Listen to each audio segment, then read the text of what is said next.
Relationship strong ஆகிறதுக்கு ஏதாவது வழிகள் இருக்கா? இருக்குது சார். இதுக்கு ஒன்றும் பெரிய விஷயம்லாம் இல்லை.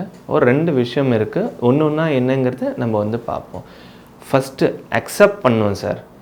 Accept your mistakes, go beyond தெம்னு சொல்லுவாங்க. தவறுகளை ஒத்துக்கொண்டால் தான் அதிலேருந்து நம்ம பாடம் கற்றுக்க முடியும். ஒரு சில விஷயங்கள் உங்களுக்கு பிடிக்கிற விஷயங்கள் அவங்களுக்கு பிடிக்குது அப்படின்னா, ஓ உனக்கும் பிடிக்குதா அப்படின்ற மாதிரி நம்ம அவங்கக்கிட்ட மூவ் பண்ணணும். ஒருவேளை சில நேரம் நம்ம சொல்கிற விஷயங்கள் தப்பாக கூட இருக்கலாம். அவங்க சொல்லியிருப்பாங்க இப்படி பண்ணுங்க அப்படின்னு சொல்லியிருந்திருக்கலாம். அது சரியாக இருக்கும்போது, ஆமாம்மா நீ சொன்னது சரியாக இருந்தது, ஆமாங்க நீங்கள் சொன்னது சரியாக இருந்தது அப்படின்னு நம்ம அதை ஒத்துக்கணும். ஆனால் நம்ம உள் மனசு என்ன சொல்லுது அப்படின்னா, நான் வந்து தோத்துட்டனோ இல்லை நீ சொன்னது தான் சரின்னு ஒத்துக்கிறதுக்கு இடம் கொடுக்கறது இல்லை.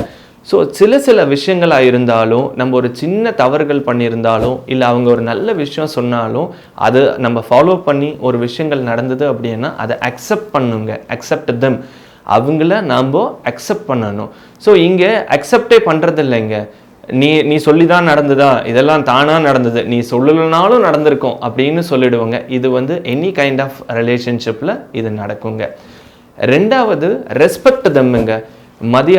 மதியாதோர் தலைவாசல் மிதியாதே அப்படின்னு சொல்லியிருப்பாங்க இல்லைங்களா? அந்த மாதிரி மரியாதை இல்லை அப்படின்னாலும் ஒரு ரிலேஷன்ஷிப் வந்து ஸ்ட்ராங்காக இருக்காதுங்க.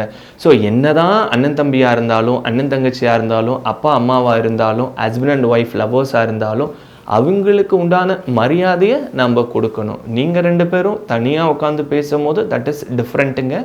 பட் அவங்களுக்கு நம்ம மரியாதை, அவங்க படிச்சிருக்க படிப்புக்கோ வயசுக்கோ இல்லை அவங்க செய்யக்கூடிய செயல்களுக்கோ நம்ம மரியாதை கொடுக்கணும். ஆனால் இங்கே என்ன பண்ணுறோன்னா, ஒரு ரிலேஷன்ஷிப்குள்ளே வந்ததுக்கப்புறம் மரியாதைனா எந்த கடையில் விற்குது அப்படின்ற அளவுக்கு நம்ம வந்து மூவ் ஆன் ஆகிடுறோம். அவங்கள மதிக்கிறது இல்லை. நம்ம ஒருத்தர் மேலே மதிப்பு வந்தால் தான் அவங்க மேலே மரியாதை இருக்கும், அவங்க மேலே அன்பு பாசம் எல்லாமே இருக்கும். பட் நம்ம மதிக்கிறதே இல்லை. ஒரு வேலை செஞ்சால் கூட இதெல்லாம் ஒரு வேலையா, டீ கடையில் போனால் கூட தான் 10 ரூபாய்க்கு டீ போட்டு தருவான், நம்ம சிம்பிளாக சொல்லிடுறோம், ஜஸ்ட் லைக் தட். ஆனால் அந்த டீ போட்டு அந்த பாத்திரத்தை வாஷ் பண்ணி அந்த டம்ளரை வாஷ் பண்ணுறதுக்கு எவ்வளோ கஷ்டம்னு செஞ்சு பார்த்தா மட்டும்தான் தெரியும்.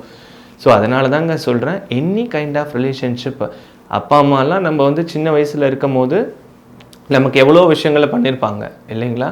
பட் அவங்கள நம்ம என்ன பண்ண போகிறோம்?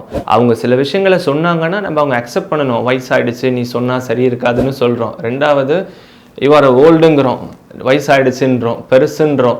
பட் அவங்கள நம்ம மதிக்க கற்றுக்கணும். இதே தான் அப்பா அம்மா கிட்ட நீங்கள் ஃபாலோ பண்ணிங்கன்னா தான் மற்ற ஃப்ரெண்ட்ஸாக இருக்கட்டும், லவ்வர்ஸாக இருக்கட்டும், ஹஸ்பண்ட் அண்ட் ஒய்ஃபாக இருக்கட்டும் நீங்கள் ஃபாலோ பண்ண முடியும்.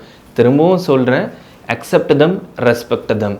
யார் ஒருத்தரை நீங்கள் செஞ்ச தவறுகளை ஒத்துக்கிறீங்க, இல்லை மற்றவங்க ஒருத்தரை சரியாக பண்ணுறதை ஏற்றுக்கிறீங்களோ, அண்ட் தென் அவங்கள மதிக்க கற்றுக்கிறீங்களோ மதிக்கிறீங்களோ, அந்த ரிலேஷன்ஷிப் இன்றைக்கி இல்லை என்றைக்குமே ரொம்ப ரொம்ப ஸ்ட்ராங் அண்டு ஹெல்த்தியாக இருக்கும்.